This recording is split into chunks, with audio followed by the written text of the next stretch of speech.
Good afternoon. Welcome to Freedom Deals Live for the 1st of April. I'd love to hear if anyone got stung by any April Fool's jokes yet. It is now 12:01, so unfortunately I don't get to play any pranks, which I have to admit I was contemplating this morning, but being a 12 o'clock session totally undermined me.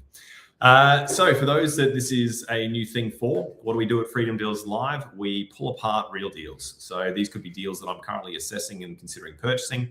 They can be deals that I've decided to buy. They can be deals that I've already decided to pass on. And they can be deals that are previous deals of mine or deals that I'm working on with other people. In that space, so a lot of the sites that we've been doing recently have been 1 to 2, 1 to 3, sort of up to the 1 to 5 space, which is definitely where I encourage you to start. It is a hotly contested section of the market, but the risk of going to larger projects when you first start far outweighs the benefit of trying to stretch yourself in that regard. So definitely staying below 5 lots typically for your first project, unless you are partnering with someone that has the experience in doing those sorts of things. But in that being said, there's a number of deals that I've been working on in the background which are coming to fruition, which I'm hoping I'll be able to share with you in the coming weeks/months. Obviously, as negotiations happen in deals, there is sensitivity to the information. So I've got to be careful in terms of what I share publicly. So not always, but often when there are deals that I move ahead with, I'll only be able to run the sessions on this once I've actually secured the deal and settled the deal, because it's obviously not worth the risk of potentially causing any sort of grief by sharing more information than I need to prior to settlement. Not that it necessarily is appropriate or fair, but some people get very upset when they discover that you're making money from their site, which obviously as developers we need to, but some people do get surprised by that and for some reason don't like it. So yes, there are some exciting things happening in the background, and I look forward to sharing those with you when I can. So first of all, if you've had an April's played on you, please pop in the comments what it is. Love to know. And also usual sound audio check. If you can throw in the comments that you can hear me, that you can see me, that would be much appreciated. I'd hate to talk to myself for the next half hour or so. So the one we're going through today is an off-market deal, which is always a good start. And first of all, I guess put to you, how do you get off-market deals? How would you go about going up and getting off-market deals if you're not already doing that? Maria, hi, good to see you, Maria. And Roland, can see it here. Fantastic. Good start. Okay, so off-market deals. How would you get them? What are the avenues that we go down to get off-market deals? And I'll tell you that there's nothing magical about it.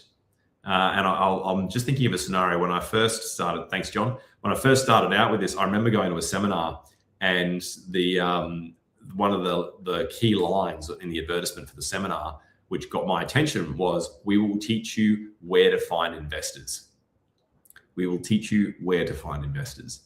And I got super excited about that. And I probably hadn't ever challenged myself on my thought process at the time. Like I'd either never done a deal at the time or I'd maybe done my first deal, I can't remember. And I got super excited about this prospect of where do you find investors? So I went along with this seminar, and it got to the section where it was about where do we find investors, and I'm thinking, where are these investors hiding? Where's this magical place that investors exist? And then the seminar leader says, "All right, everyone, get out your phone." All right, get out my phone. I'm waiting for it to be told, what number to call or whatever. And they're like, "Righto, look through your contacts. This is where you start finding investors." And my heart just sank because one. It brought up a whole bunch of stuff unresolved money psychology that I had at the time. But two, that realizing that there is no magic. There is no magic to where you find investors. Investors is you start talking to people. And what are the best people to talk to? People you already know that have a level of comfort with you. So that was a bit of a bubble popped for me. But then on the other hand, great breakthrough because as soon as I realized that, there's nothing standing in between me other than myself in terms of getting investors. So it's exactly what I did. I started making uncomfortable phone calls. They were uncomfortable for me, but as time goes on, they get easier and easier. And especially as you build the track record, it gets a lot easier. But the same is true for off-market deals. How do you get off-market deals? Look, there's no real, myth to it or magical stuff to it.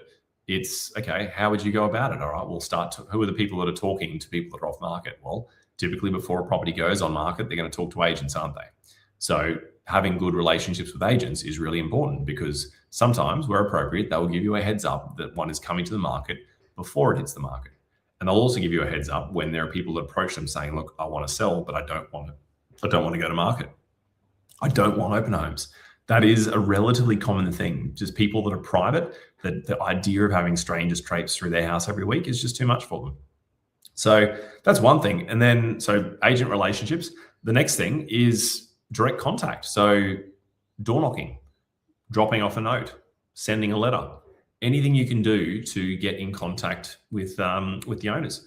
Going to networking events. Networking events is another interesting one for investors as well as off-market deals, because something I've found over the years at networking events is sometimes the people that will come to those events are people that have a property that is developable. They don't know how to do it themselves, but they're looking for someone to do it with. So they start going to these events to get a bit of general education themselves, but ultimately what they're hoping to do is find someone that is willing to partner with them and to develop their site. So basically, anywhere, anything you can do to get in touch with people that own property is a good place to be. And it's like anything, you've got to sow a lot of seeds before you reap the rewards. So it's all too often people go to something like, oh, I didn't meet anyone. It's like, great, you went to one. Go to one every couple of weeks for the next year. And if you still haven't found anyone, then complain. This does take work. So off-market deal. This one came through an agent call. So this is an agent we have a really good relationship with. We sell a lot of our land through them. And they've given us a call about this one going, hey, look, not sure if it stacks, but these people are looking to sell, and thought I'd bring it to you first and see if you're interested. Now, this is the property where are we? This is the one we're looking at here. Now, for me, there was a problem straight away in that one of my rules is no main roads. Okay, so you can see this is on a main road. For those that aren't familiar with Sandgate Road, it's a very, it's a significant road. All right, so in this particular spot here, you've got 4 lanes across, and at peak time, I'm just trying to zoom out to give a bit of context, Brisbane Entertainment Centre over here. This is the freeway. At peak time, this is a real bugger of a road, but it is definitely a main road. There's no getting around it. So one of my money rules, or one of my deal rules, is apart from some very special circumstances, I won't do deals on main roads. That's just one of my rules. I know people that do, and I know people that have done well. But my reason for not doing deals on main roads is that when a market is flying, all sins are forgiven. When a market is flying and there is limited stock, people overlook things like main road. They look over things like flooding and overland flow. These sorts of things that typically are really unattractive on a property, and they are sometimes expensive to get rid of or deal with or whatever it might be. But when there is FOMO, fear of missing out in the market, a lot of these things get ignored. And main roads is one of those two where people might be like, look, I do not want to live on a main road, but the only land I can find is a main road. So that's what I'll take. But the big asterisk on that is that as soon as the market sneezes or coughs, those B and C grade properties are the first ones to get hit, and get hit hard. So what do I mean by hit? Hit hard means that they all of a sudden stop selling altogether. As in, you just can't move them. You pretty much can't drop the price low enough to have them move. And I'll give you some real examples. So 2022 was when the peak of the market was in that cycle, that shorter cycle. I think from memory up here in Brisbane, it was around April, May, off the top of my head, we had the peak of the market. Now, in that first section of 2022, when the market was hot, especially before Christmas in 2021, blocks that were horrible with overland flow, there was some I know of that were selling for around 700,000.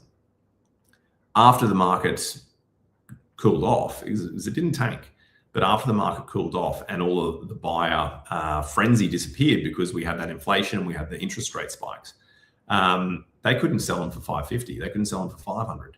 So you had blocks of land that were selling for 700 and over, all of a sudden they couldn't even give them away for $200,000 less.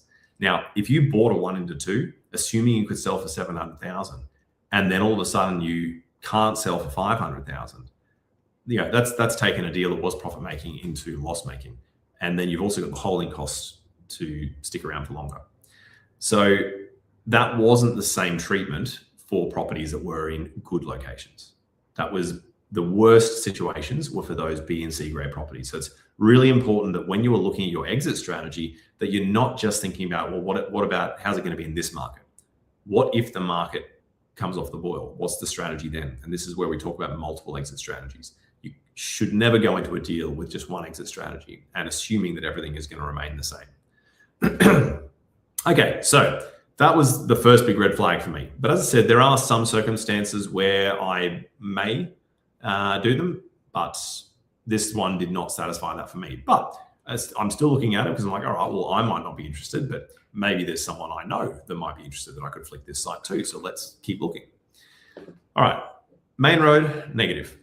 Let's have a look at the street view. And remember, guys, I want you to be putting in the comments what you are seeing. For those that have done this before with me, you know where we're headed. So I want you to be looking ahead and seeing what you can see without me prompting you and putting it into the comments. All right, this is where you're going to build that muscle. This is that repetition. Street view.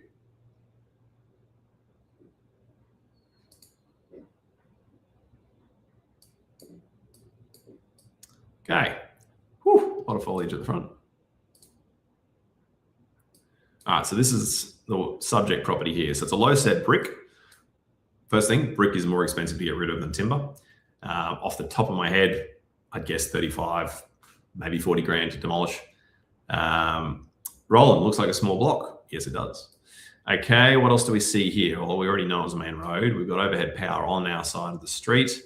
One thing I immediately notice is the block is lower than the street. Okay, so the contours, if we looked at a contour map, would show the block blowing away from the street. Why is that a problem? Legal point of discharge. How is the storm water getting off the property? Okay, so solutions to that could be, okay, there might be a stormwater line at the back of the property that we can drain into. Or there may be a park or public property at the back that we can drain into. Or there might be stormwater infrastructure in the road or in the footpath deep enough that even though our block is lower than the street, that we can tap and drain into that. Otherwise, we need to somehow be able to drain to the curb and channel here, which means we need to be higher over here. Doesn't take a genius to figure out that to lift a block is not cheap. So that's something we'll need to get an answer to. Anything else we notice here? So something I would point out to you here is look how big this footpath is here. Let's have a look over here. So what do you notice? So this boundary here, this is a standard footpath. This one over here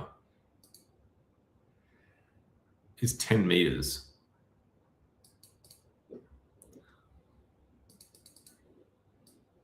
So if we have a look here again,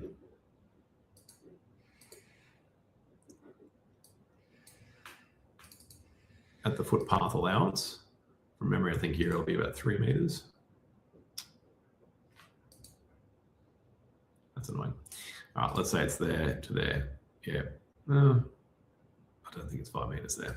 Not sure I'm pinning it in the right spot. But either way, what I'm trying to point out to you is these are things you can look at, just observations, is there is clearly an allowance on this side for future road expansion.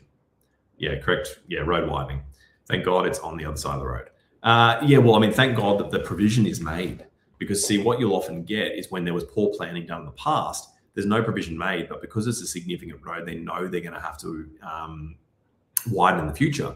What will happen when you develop is they either won't allow the development because they know full well they're going to have to resume that property at some point in the future, or they're going to take it from you at the front, and they can. So they might go, look, we're needing an additional 7 meters, so we're going to take 7 meters at the front of your property. Probably not going to develop that property now, are you? So what we can see here is that, but also if we were looking at this as a long-term whole, what we need to know and realize is eventually this road is going to have at least one more lane added, probably two. So that's something to be aware of. All right, Anything else? Just looking at what you guys have popped in there. Small block. Yeah, so the size of the block, I was measuring the wrong property anyway. The size of the property is 607 square meters, and it's got a 15-meter frontage. So under what circumstances can we develop that, given that it is low density residential? And in this particular council, currently, the standard size of block for a low density residential zoning is 400 square meters with a 10-meter frontage. But for those of you that have been watching for a while, you know that there's a loophole. So what's the loophole? Under what circumstances can we develop this 600 square meter block with a 15-meter frontage into two 300 square meter blocks? All right. Now, I'm not going to give you the answer on that one because I expect that some of you will know this. So I'm going to move on and I'm going to wait for some comments, either giving me the answer or, if you're unsure, at least giving it a crack. So just again, the question is, under what circumstances, what loophole, if you will, can we subdivide this property into two 300 square meter blocks instead of the usual minimum 400 square meter blocks? Okay, let's have a look at servicing. Actually, so this is DA approved. John, close to shops, kind of. It's a bit more specific than that, but yes. All right, since John's had a crack. All right, so it's not as simple as just close to shops. It is the zoning of those shops. So they need to be a neighborhood center. So just your local strip of shops may or may not be enough. You need to actually look at the zoning and what the classification of the land is. Roland, I can't remember the name, but it's where properties are close to shops or a special central zoning. Yeah, so neighborhood center is the zoning. So this one is, so this is the neighborhood center here. See NC, neighborhood center.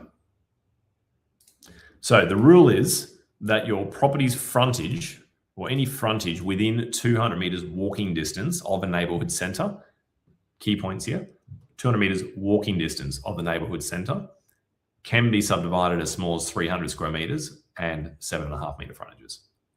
Now, there's some nuance to this. I'm just going to expand this. Give me a minute. Okay, so let's have a look at this.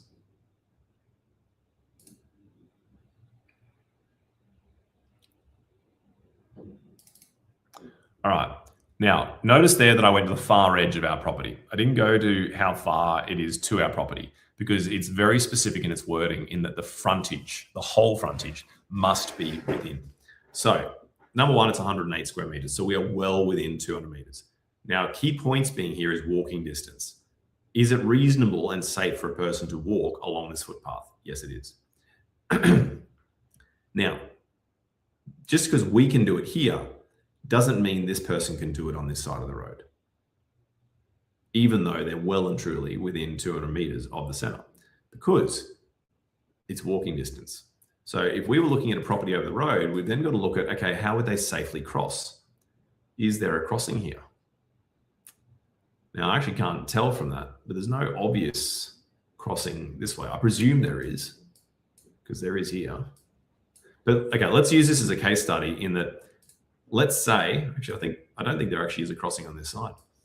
Let's say it is this way. If you were doing a property on the other side of the street, let's call it this block here, what you would need to do is measure like this. Oh, hang on, I'm going to have to zoom out.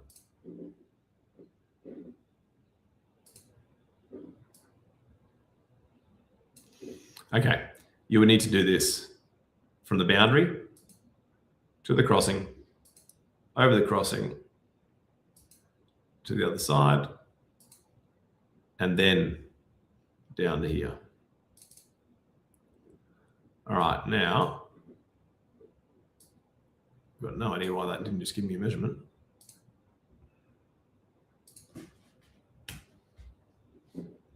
All right, I'm getting some lagging happening here. But anyway, you get the point in that even though these two are in very similar locations, that is actually how you would have to measure the 200 meters walking distance.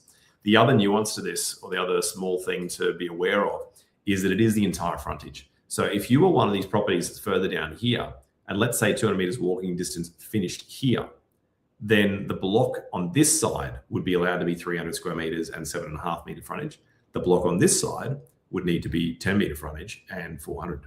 So it's only what you can fit within what is within the frontage that is within the 200 meters walking distance. Okay, so this one is DA approved already. So here we go. This is the DA approved plans. Just having a look here myself for a couple of things.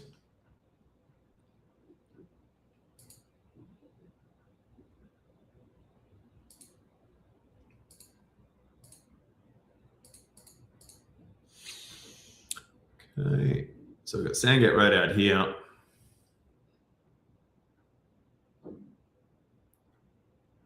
So proposed shared access easement, that's not ideal. Basically what the reason for it is when you've got main roads, they typically do not want additional crossovers, additional driveway entrances onto a main road. So what they're forcing here is a shared easement access to into each property so that there isn't an additional crossover to the property. All right, now there is also some fill required and some retaining required because there is this low point at the front. And note here, walls must be offset, tiered from the property boundary where greater than 1 meter in height in accordance with, okay, so here, for some reason, I can't say off the top of my head why, it'll be because of the 1 meter, so they have to be stepped into the property. I would propose that is due to not wanting to impact the neighboring property too much. Okay, so you're actually losing some of your land, your usable land at the front here. Technically you own it, but it's not usable. Okay, all right. So DA approved, good. Earthworks, not good. Retaining having to step in off the boundaries, not good. Shared access easement, not good. It's a bit of a dog so far. Now, does that mean you can't make money out of a dog? No, it doesn't. But it's not exactly looking like a superstar right now. If all of this was off a main road, I would be looking at it through a different lens. If it was all off a main road and I had to do all of these things, if the numbers stacked, I'd be okay doing it. But adding that to the fact that it's on a main road is not ideal. Okay, dial before you dig. Let's have a look at services.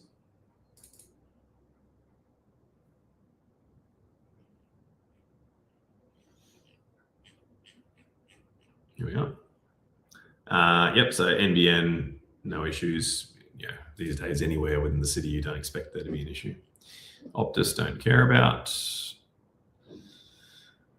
All right, so there is stormwater infrastructure in the road. Now, I mentioned that earlier. Here's a tweak to that though. So yes, in theory, there's stormwater infrastructure in the road, and I would bet that it is deep enough. However, we are talking a main road and we are talking a state-controlled road. To do any work on a main road, not cheap, let alone a state road, you are probably talking months of delays just to even get approval to do it, and it will be horrendously expensive. So basically, that's why in this DA, they will have written off that option and they will have gone for a retaining and filling option.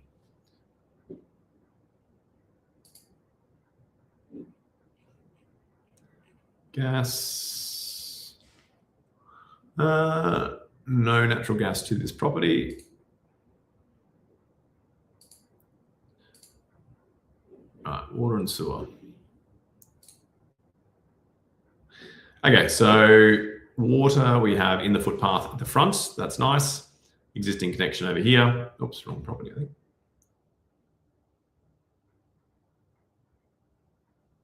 That's us here. Yep, so existing here, and the fact that we're this one and not that one actually is a significant difference. Why do you think that is? Why does it matter? Why would our cost of development be different for this property versus this property? Let's see. All right, so we've got access to water, got access to sewer, but there is a distinct difference. And actually, I didn't really pay attention to this property here. What's the... Okay, that's just a large residential one. All right, so I won't wait any longer, but if you're typing, keep typing and send it. All right, the reason there is a distinct difference between this one and this one is because of the sewer. So with the water, we've got no issues. We're just tapping off an existing connection and we're adding it here. No difference. Roland, the sewer connect needs to be extended across the back of the top property, correct? So currently the sewer, it has only a stub here. What needs to happen is the sewer main needs to be extended over into the new block and then a new stub put off. So there is sewer work that is required here, not just adding an additional connection. Now, I don't believe we will need to add a manhole there, but I'm not going to say that with absolute certainty. And Energex, well, we already know that there's power at the front of the power on our side of the street, overhead at the front. Now, us being here, property pole here, currently connection comes through here. Maybe they will allow that existing block to maintain overhead power, but the other one over here, 90% likely they're going to require underground power and then connect in. Okay. John, that would be expensive. The sewer, look, that part in itself, not crazy expensive. At the moment you have to do a manhole, then you can definitely go up a price bracket, especially, and the depth of the sewer makes a massive difference too. At this point, the biggest expense and blowout is that retaining and works at the front. That's definitely the ouch part at this point. Okay, let's have a look. So it is DA approved. All right, so that is one of the things that is great on this deal that does de-risk it, because we know what the outcome with council is. All we have to do now is produce the product and exit. That's it. So timeframes are much less. Now, my acquisitions person here has allowed 12 months. That allowed 2 months for settlement, 3 months until getting on site, and construction of 6 months and 3 months. Now, look, I think it's very generous. But one thing I don't know, which I'd have to go through the conditions to see, is do we require an operational works permit to do the works that they've suggested with the retaining and the earthworks? There's a chance probably that we do, which in that case is not generous. It's probably about right. Also, the fact that if any of this works requires disturbing the main road, which I believe, I can't remember the details of it, but the engineer flagged that there would be some, then that's going to cause delays in time as well. Let's just have a look at that again on the footpath. Why? Because that is something we've been told, is that there is some works to do on the road, but I'm just actually not clear why. Let's go back to the street view. See if there's anything obvious jumping out to me.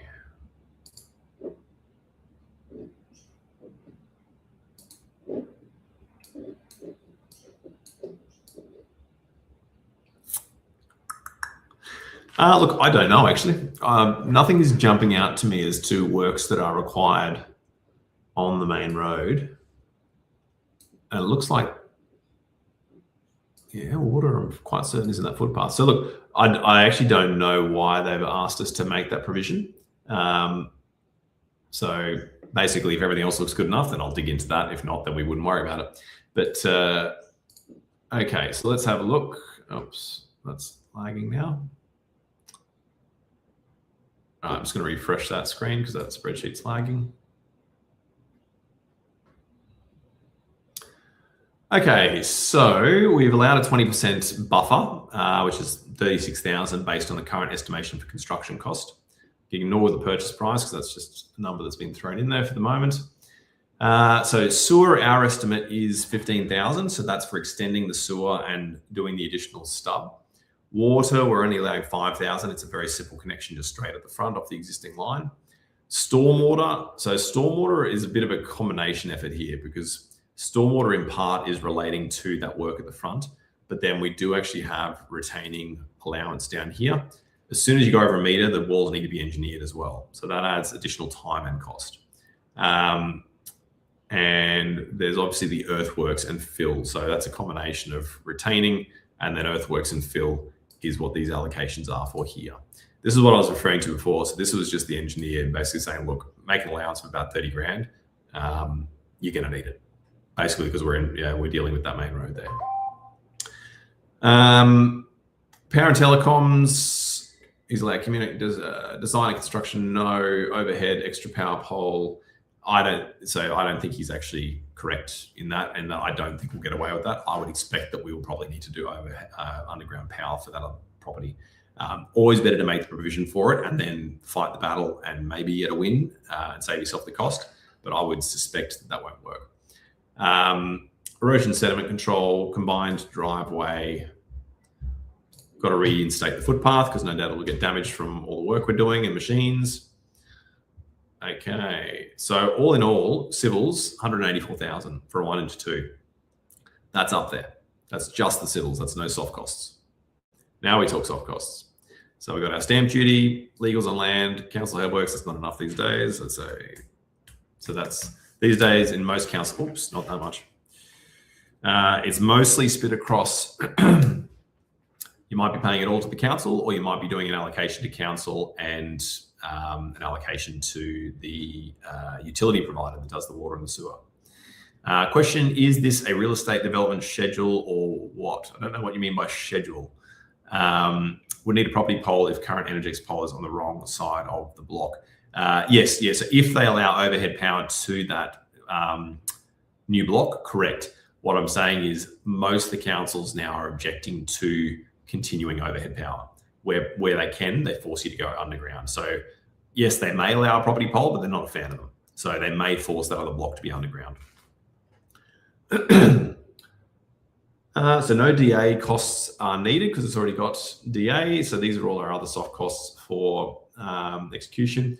One thing that he may have left out here, but again, not having gone through all the DA conditions yet, if there is operational works approval needed, there is going to be engineering costs for that and submission costs, and then also management of that during the construction, getting it certified. So that potentially is another cost that needs to be added here. Okay, so the finance model we've worked with here, 6.5% for the interest rate. I'm just going to say I've got the cash, or I'm doing a JV, and I'm doing that because based on what I've seen already, I think it's going to need all the help I can get. 80% lend on the purchase, and our agent has advised that we could sell each block for about 750,000 each. Believe it or not, even on the main road. Crazy market, but this is where anyone from this local area go, whoa, that's a big price for that land on that main road. But again, if the market was to cough or sneeze, straight away that price changes drastically for this kind of block. Okay, so where are we sitting ROI wise? Okay. So we are at 26% if we can buy it at 760,000. Now, the sad news is that is not what the sellers are wanting for it. I think it's just over $1 million that they are wanting for it. Boom. Crunch.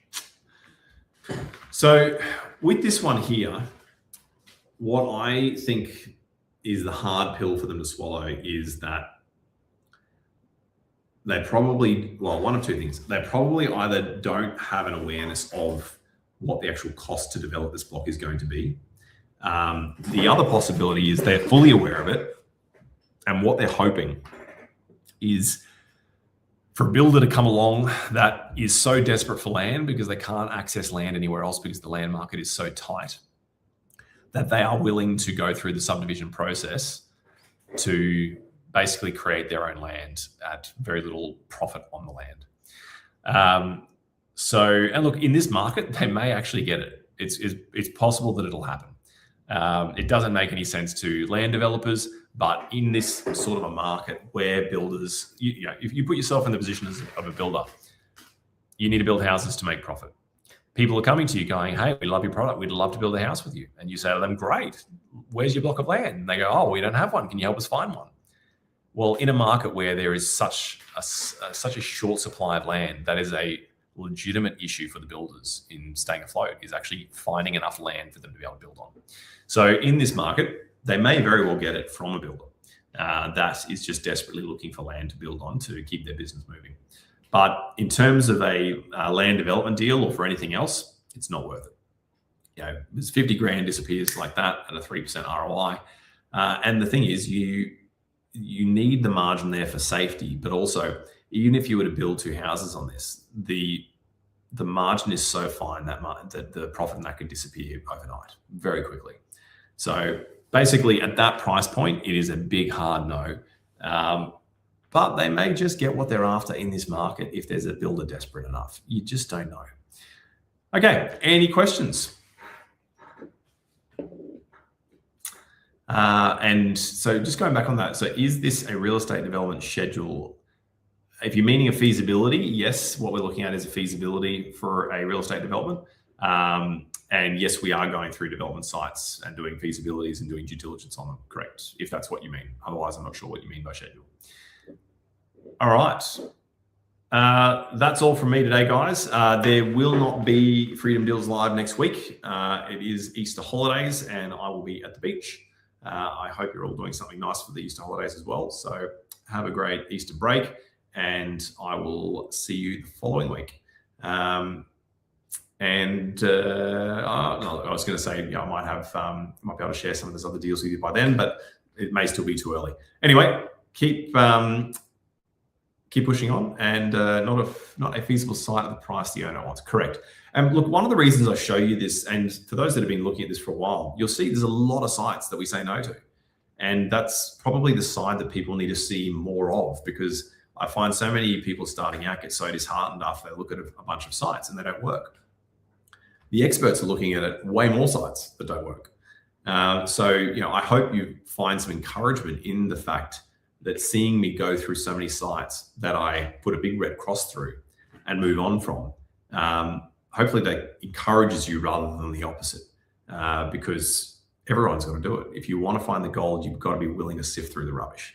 And it's worth it. It's worth doing. You just got to have the persistence and the patience. All right. Thanks, mate. Yeah, I'll try not to go too hard on the chocolate.